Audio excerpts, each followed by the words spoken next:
It's the Real Estate Podcast, brought to you by ANZ Home Loans for financial well-beings. Hey, welcome back to another episode of the Real Estate Breakfast, your knowledge-based property podcast, and we're doing it 7 days a week from all corners of the Australian housing market. And of course, you can hear us on iHeartRadio, Spotify, Apple Podcasts, and Amazon. Well, we're up to November the 28th. It is a Thursday morning. Australia's annual inflation rate held pretty steady at 2.1% for October, matching September's figure and marking the lowest level since July of 2021. Significant price increases were seen in food and also non-alcoholic beverages and recreation. However, electricity prices saw a record annual drop of 35.6%, contributing to the stability. Are you feeling that with your electricity bill?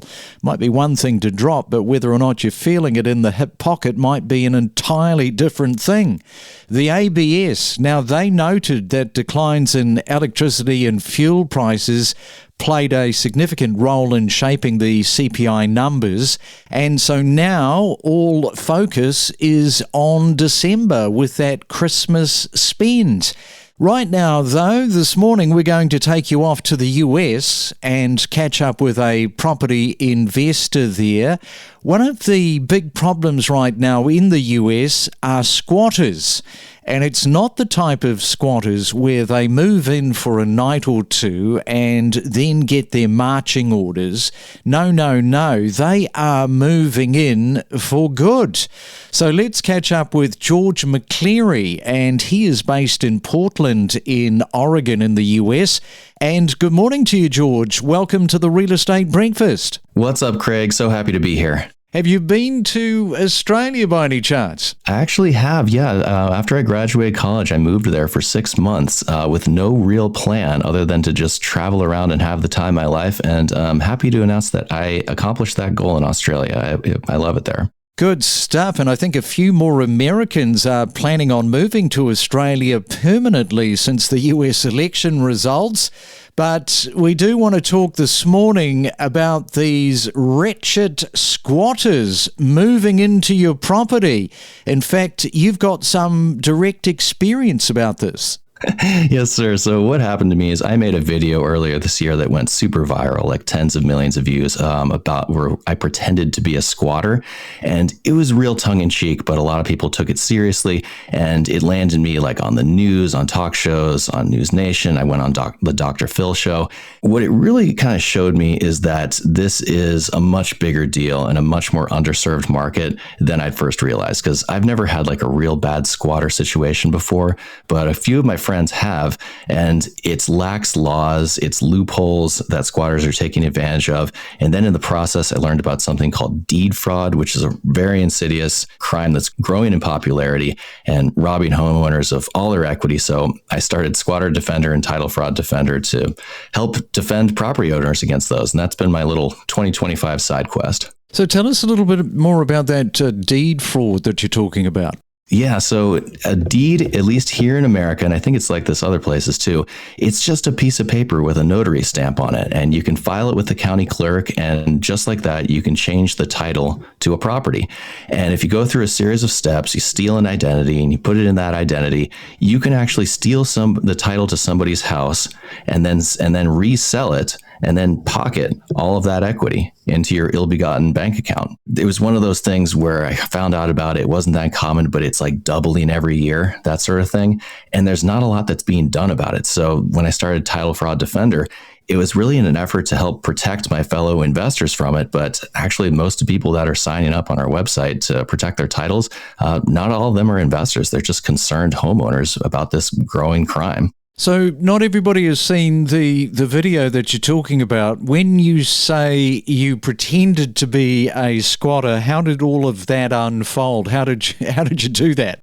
So I just said, hey, this is how I stole a house in Portland, Oregon, and totally got away with it. So I basically say, all right, first I looked up a vacant house, then I broke into the lockbox and gained access, no problem. Then when the police showed up, I had moved in my furniture and my buddies, and I said, oh, hey, sorry, but this is my house. And, once you're in possession of the house, possession's 9/10 of the law. The police officers got a he said, she said situation, got an owner saying, hey, I've never seen this guy before. And I've got the squatter, I guess me in this case, saying like, well, hey, no, I have a lease. Here's my lease. And of course, it's just something you printed up on your computer.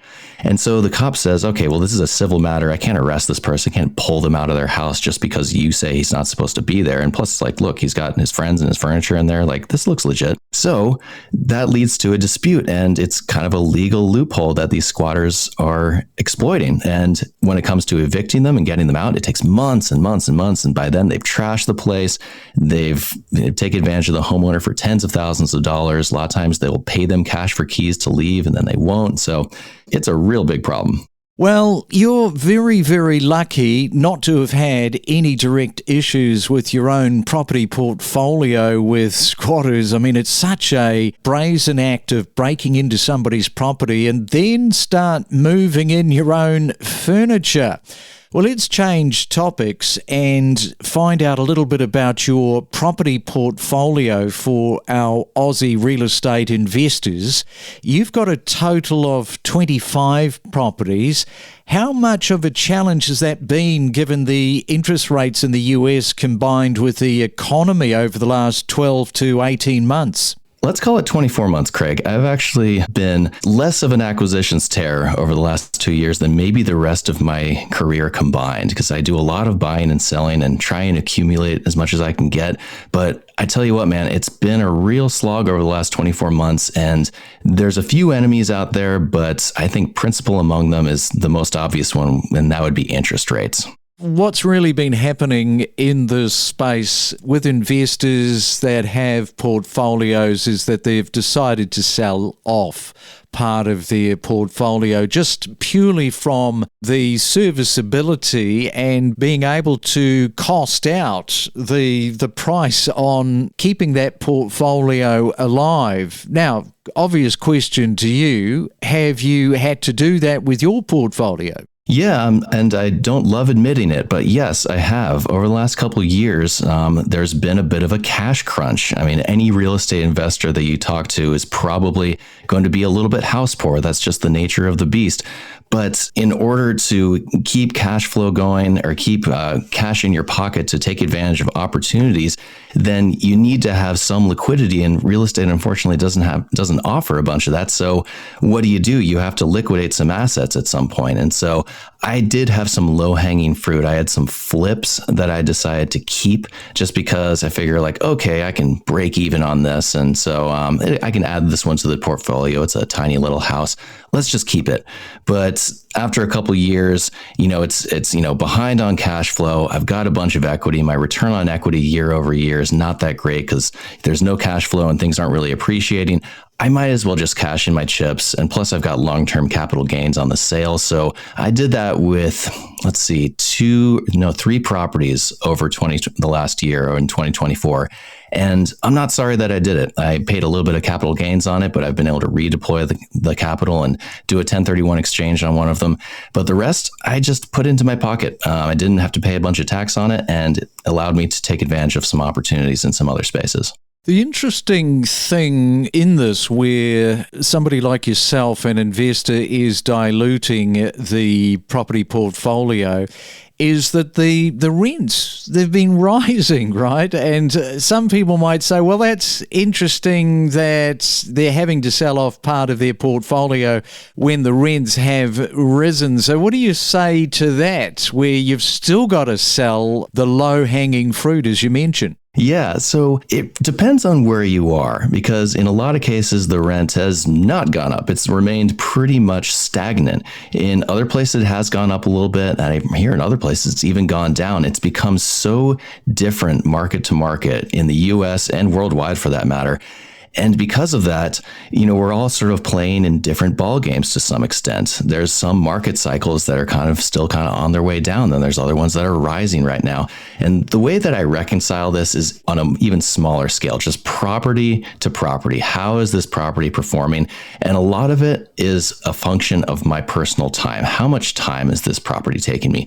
And I want my properties to be as passive as possible. But you know that if you invest in property, there's no real such thing as completely passive income. But there's a couple of properties that had, just a little bit more maintenance than the other ones. And as soon as it crosses my desk, it receives a demerit. If I'm hearing about it, it's probably not good news.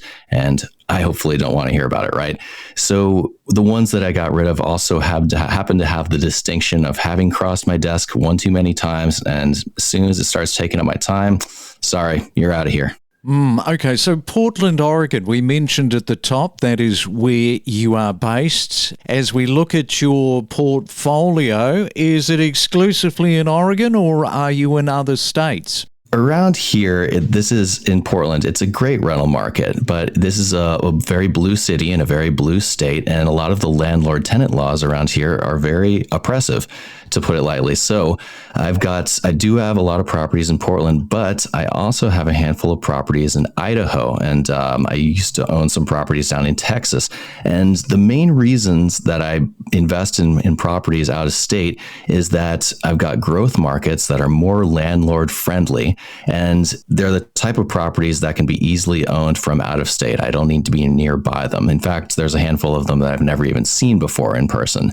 So I really encourage people to look outside of their local pond, especially if you live somewhere that doesn't have a whole lot of appreciation or the rents aren't rising. There's not a lot of population growth or job growth. These are the things that drive rent and increase property values. And if you don't have that in your area, then I'd encourage you to seek greener pastures. Now, in terms of just, how difficult and challenging the last 24 months has been, I like to ask this for investors. What do you think the sweet number is in having a property portfolio where you can kind of spread the ups and the downs so that you've got some protection? Some people will say it can be as low as 2, so I'm curious to ask you that. Yeah, I'd say I like the saying to keep your eggs in one basket if you need to, but watch that basket extremely closely. And I think that's really true with real estate. You can get wealthy just buying all the properties in one town, one city, one street block, if you really feel like it. I've never actually been, bit by that because Portland's real estate market has pretty much always remained strong except for the Great Recession, just like everywhere else for that matter. But I have branched out into some commercial and industrial projects, and I'm really happy that I did. Different asset classes, different asset types. They offer, it's just a different beast, having to deal with business owners rather than residential tenants. A completely different deal with leasing, with the type of tenant that you're dealing with. You can make more money that way. And a lot of time when you go up in orders of magnitude in sale price and rent price, it actually gets easier. Buying a place for $1 million is really not a lot harder, if it harder at all, than buying a place that's $100,000 or $10 million for that matter. There's just more zeros, more investors, but in a way it's kind of easier. So yes, diversify. It's not a bad thing. 2025, of course, is fast approaching. How do you think your property portfolio of 25 properties will perform next year? Have you got a little bit of an understanding on what you think might happen? I'm the passenger seat in the car that is the marketplace. And so whatever happens next year, it matters to me, but it doesn't keep me awake at night. I think it's going to be just fine, but if it completely craters, it's going to come back. I've been around for, 20 some years in the real estate game, and I've seen the highs and the lows, and I've seen a lot of people panic, and that's something that you're never going to see me do. I really wanted to sell everything I had back in 2009 because I didn't have as many properties back then, but I was really, really thinking about panic selling. But boy, oh boy, am I glad that I didn't, because those places are now worth 3 times as much. And so I think 2025 is going to be just fine. But if it's not, then, you're still not going to get me canceling any vacations. Yeah, hold and retain. That's always a solid plan. All right, George. Well, we'll leave it on that note. Thanks so much for coming on to the Real Estate Breakfast. Good luck with your property portfolio and those squatters in the US. Awesome. Thanks so much, Craig. I appreciate your time. We connect you to the best real estate information across Australia. The Real Estate Podcast.